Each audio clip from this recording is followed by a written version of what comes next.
Cold winter winds are filling the air, so come inside where it's nice and warm. The show starts in 30 seconds.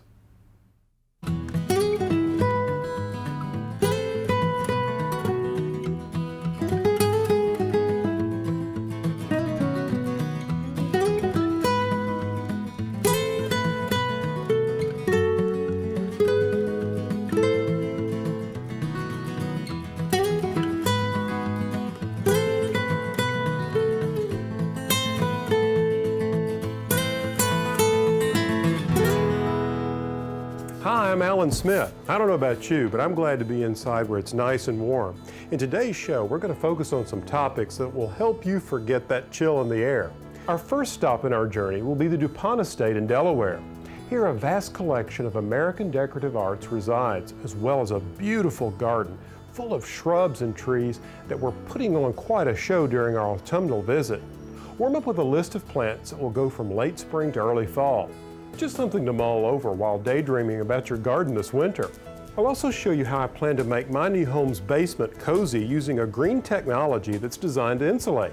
And yes, I know that's Styrofoam, and we usually don't think of it as an environmentally friendly material. But don't judge it until you hear the whole story, because like me, you might be surprised. Rounding out the show today is a recipe for one of my favorite restaurants, Café Bossa. The main ingredient in this tasty side dish is a cousin to this plant, the Yucca. I'll have the story coming up. So as you can see, we have a lot in store for you in today's show. Right after the break, we'll begin with our tour of Winterthur. The DuPont Estate, known as Winterthur, is in Delaware, and it's nestled beautifully in the Brandywine Valley. It was here that Henry F. DuPont set about creating a massive collection of American decorative arts on an estate with a garden that is on one hand a woodland forest and the other a cultivated landscape. Chris Strand, the director of the garden and estate, helps us understand the landscape design. Chris, I have to say, Winterthur is such a magical place. Thank you, Alan. You know, part of it is the Brandywine Valley here near Wilmington.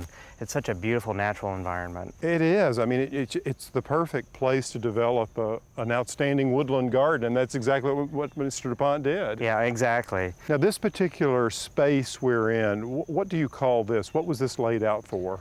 This is called the Sundial Garden, and the center part of it is this Armillary Sphere and base. And as the formal feature in the center of it, it sort of anchors the garden. I see. So the formality is here in the core of the garden, but as I look out on each side, the formality breaks down. It becomes much looser and casual. Yes, it's very lush and sort of romantic. Well, I think that one of the most enchanting parts of this garden is the woodland garden, and what he was able to do in shade, because I know so many gardeners struggle with low light and shady areas. Yeah, absolutely. The March Bank, which is what many people think of as our woodland garden, is, depending on how you divide it, 6 to 8 acres of woodland garden that starts flowering in March and proceeds and continues to flower through May, and actually still looks good even now. And that's quite an accomplishment in the shade. And again, here's another example of the sequence of bloom that was so important to him. Exactly. There's a real choreography starting with the early bulbs and leading to spring ephemerals that really leaves you without any gaps until I guess the middle to late May period. And here we are in late in the season, and the garden is largely green, but you're beginning to see some of those early autumn tones coming through in foliage, and there's a great deal of fruit set. Absolutely. Many of the parts of the garden were designed around the fruits that you see in the garden. So for example, Oak Hill near us right now is a garden that has lots of fruit and autumn interest. And gosh, the crab apples are fabulous. Oh, absolutely. Well, in this garden we have this great bank of sergeant crabs, and they have beautiful white flowers, but they have these wonderful little cherry red fruit in the autumn. And right now they sparkle almost as much as they do in the spring. You know, Chris, I think for years people avoided crab apples because they did have their problems, fire blight and other issues, and the fruit can be messy. But they've done so much work with them now where I think they're much more mannered and better for gardens. Oh, absolutely. I know that they have varieties with persistent fruit, and they have resistant varieties, so you don't have to worry as much about disease. Now, some of the other things that are going on in the garden, I noticed the fruit set on some of the viburnums. There was one viburnum in particular that had almost this golden yellow fruit set. Which viburnum is that? That's a dilatate variety of the linden viburnum. Yes. Called Michael Dodge. Well, I think it's a knockout. Yeah, it's beautiful. And you know, he combined it with Callicarpa, the Beautyberry. Yes, a Callicarpa americana, our own beautyberry. Yeah, exactly. And that purple and yellow combination, something he enjoyed in the springtime with winter hazel and azaleas. Well, Chris, thank you so much for spending time with me today. It's absolutely beautiful. Oh, thank you, Alan. It was my pleasure. From the fruits of fall trees and shrubs to the beautiful blooms of summer, we'll warm up with thoughts of planting a few of these proven winners right after this. If you're like me, this time of year your mailbox is filling up with these garden catalogs. Just love all the new varieties of plants coming out. In fact, I enjoy going through these catalogs so much I keep a stack of them by my bed. It's a great way to fall asleep at night. Dream about new plant varieties and combinations. Seeing all these gorgeous photographs reminds me of a visit to Pleasant View Gardens in New Hampshire over the summer. That's where Scott Fulton showed us some hot plants that are proving themselves in gardens all over the country, even in the heat of summer. Well, one thing we know for sure is that people are very concerned about the hot weather and plants that do well in warm weather. So today I'm going to talk about 5 of what I feel are the best performing plants to do well in hot sun and or very hot humid conditions.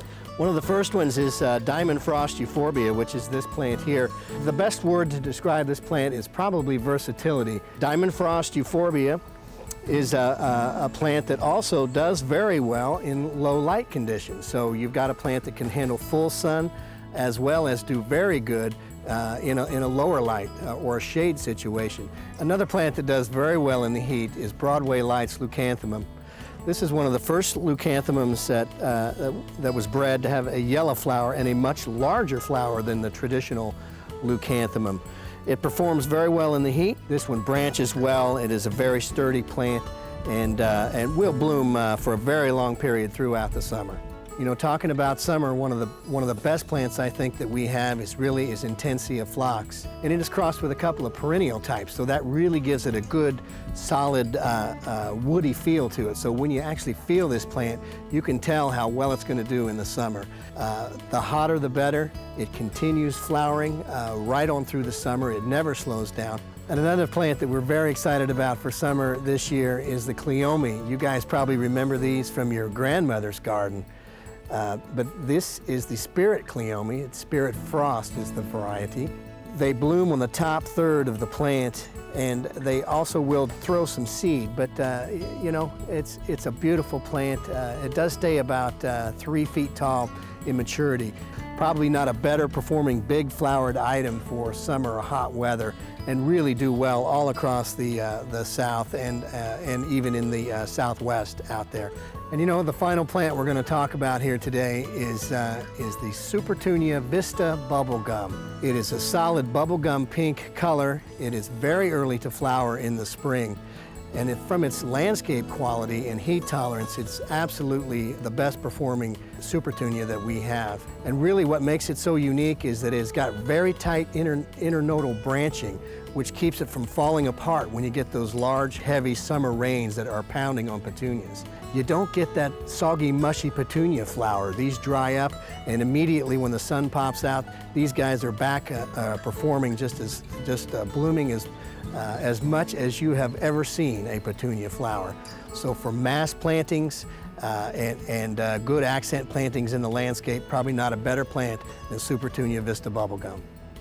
I don't know about you, but when I see all these great plants in these catalogs, I just want to order one of everything.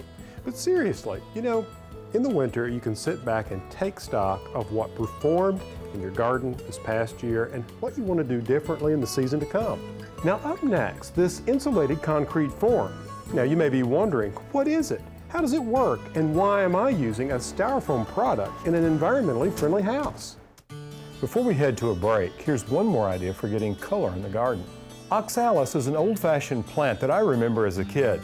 The dark leaves of charmed velvet are nearly black, and they're even more eye-catching when contrasted with the plant's blush pink flowers. Normally, I don't recommend dark plants for shady areas, but this is an exception. It creates a sense of mystery, and it can have a beautiful contrasting effect when coupled with other plants, such as plants with variegated or silver foliage. Come on over here, I want to show you something. I'm going to use this as a visual aid. When I first saw this very odd-looking building material at a trade show for builders, I was really shocked. And what shocked me the most was when one of the representatives told me that these insulated concrete forms, or ICFs, are actually an earth-friendly building product, that the technology is actually green. I asked Gary Brown with Amvic, an ICF company, to come and check out the work before we moved on to the next stage. Well, Gary, what do you think? Well, Alan, it's exciting. I'm really pleased to be here and to see the progress that you've made on your garden home. It's very exciting. Coming along, isn't it? It really is. It's very exciting. You know, I have to say, when I was looking into building green, I was surprised to learn that these ICFs that are made of polystyrene are actually considered a green building material. Well, you know what? That's an excellent observation, Alan. A lot of people wonder how do you get a green product out of expanded polystyrene? In the manufacturing process, basically all we use is steam. The water is completely recycled. There's no harmful gas emission. To manufacture this versus an alternative product like steel or wood, it's considerably less fossil fuel used to build. Basically what it is that you've got 2.5 inches of expanded polystyrene on either side, which is your insulation. You've got insulation on the outside of the home, on the inside of the home. It's held together with a polypropylene web. This web is actually 75% recycled material. And this is where the guys laid the reinforcing steel in there. Exactly. So the wall is not only insulated with the polystyrene, it has incredible support built into it with this grid or web, as you say, of metal, and then the concrete itself. Exactly. I mean, structurally, this is one of the strongest walls you can get.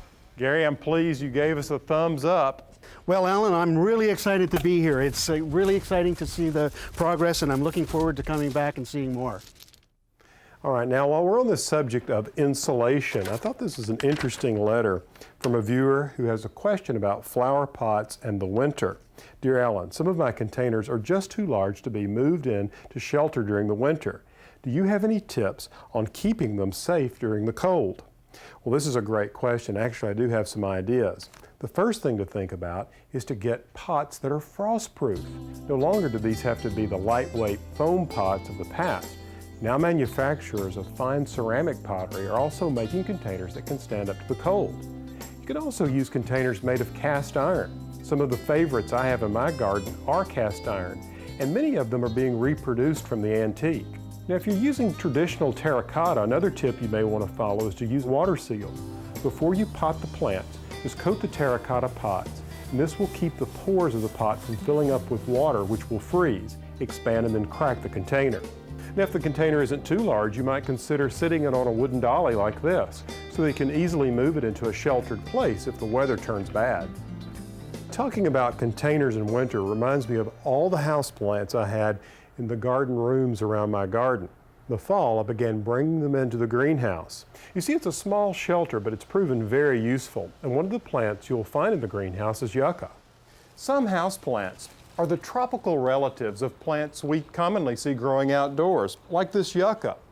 Yuccas project an almost fierce, if not unfriendly, air about them because of these long pointed leaves. However, they can add a strong architectural look to the garden or home. And when they bloom, the flowers look like large candelabras covered in creamy white bells. Now, if you use one of these as a houseplant, you'll find that the yucca is a bit more temperamental than those growing outdoors. I suppose the main point to remember, if you want them to stay full and healthy like these, is to go easy on the water. You see, less is better, not more. You see, too much water will cause the stalks to rot and the tips of the leaves to turn brown with a yellow halo. As a houseplant, you can find yucca growing two different ways. The first is a cluster of foliage like this growing close to the soil. The other is this same cluster of foliage on top of a cane or stalk, as you can see here. If you grow them on a stalk, it's helpful to know that if the leaves begin to look spotted and the whole head of the plant looks worn and ragged, you can just cut off the old top, finding a suitable place along the stalk, and new fresh foliage will appear. Now, if you want to keep a yucca vibrant and healthy, you should always give it full direct sunlight. So be sure you don't put it in a dark corner. Up next, a recipe using a relative of this common houseplant, a Brazilian specialty, after this. Now, whether I'm at home or on the road, I always look for new and interesting dining experiences. And when the food can be related to a place or a culture, well, that just makes the experience even more special. So when I stop in at Café Bossa Nova, I look forward to a chat with the owner and chef, Rosalia Monroe. She was kind enough to share a recipe for a Brazilian specialty called mandioca, or fried yucca root. We call yucca root, we call mandioca in Portuguese, and was brought to Brazil by the Portuguese as with the slaves, and they brought the slaves in. And we use it, cook every day as a flour, as a potato, or we make cakes and breads with it. Okay, after we peel it, I'm gonna cook with some salt and water. Now I'm going to boil it for about 20 minutes until it cracks open. That's when I know it's done. This is already cooked and diced and is ready for me to deep fry it. And there is no need for any spices. I only put some pepper after it's done. It's really the natural flavor of yucca root flour that's so good. This is already deep fried, it's a golden color, and I'm gonna add a little black pepper in it and some ketchup, which I mix with piripiri, with a Brazilian hot sauce. And also the yucca root we use in many ways in Brazil. This is the flour I make my famous cheese bread with. And I can also make a cake with coconut. There's many, many uses for yucca root.